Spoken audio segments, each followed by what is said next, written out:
Well, this could have made for a very bad night, but well, let me explain what was happening here. We're down here at Fort Wilderness tonight. It's going down to about 31 degrees, and I got 3 of these ceramic heaters hooked up in the RV. Now I've got each one on its own separate circuit, to keep from tripping a breaker. But as we was fixing to go to bed, we noticed we was getting a smell, and finally, actually Sherry found it. She got a better nose than me. And we touched this thing. It's very hot. Let me see. Let's see what the temperature is now. It was like 150 degrees a while ago. Let me get it back up there. It's cooling off now, 135. Jay, you couldn't touch it. Yeah, we'll look at 144. But it burned your hand, and you can see where it was melting and arcing. And you see, I still got the current on, so I gotta be careful. But let me get another flashlight. Alright. So can you see all that burnt wire where it started arcing and getting hot? So luckily we smelt that before we went to sleep, and I will get all this took care of tomorrow. Get me a new GFI breaker. But most likely it was just the least bit of a loose connection.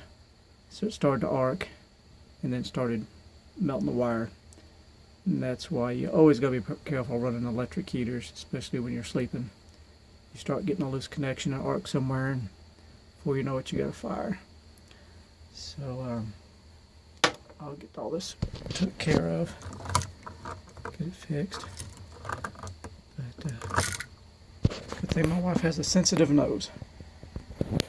Well, actually, while fooling with this, I went to tug on it, and the wire pulled right out.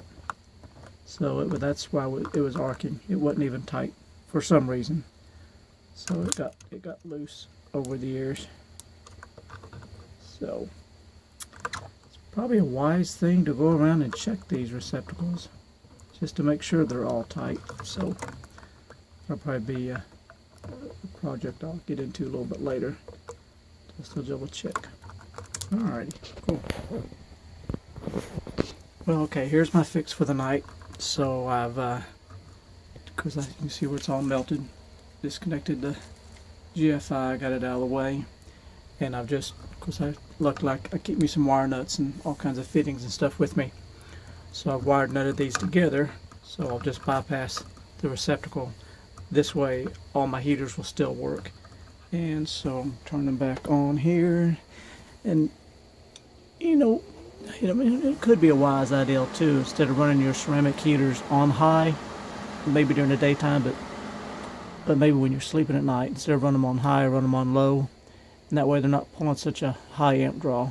Because on high they'll pull, sometimes up to 1500 watts, and that'll max out one circuit. That's why I've got them scattered around the RV to spread out the load between each circuit. Let me show you another thing I've done. I keep right here. Yep. So I looked at the wiring schematic of my RV years ago, and I drew out, I flipped every breaker individually so I could draw me out a schematic so I know exactly which receptacle is on which breaker. So when I have cold nights and I need to plug up a couple of ceramic heaters, I know when I'm plugging them up to different circuits, so no two ceramic heater shares the same circuit, because then you're really asking for trouble. So I was trying to do it the best way I knew how, but even still had an issue. But it's just because of a loose connection. Just something that happens sometimes. But anyway, fire averted. So hopefully we'll get a good night's sleep, and I'll fix this tomorrow. Maybe this helps someone out. Thanks for watching, and be careful.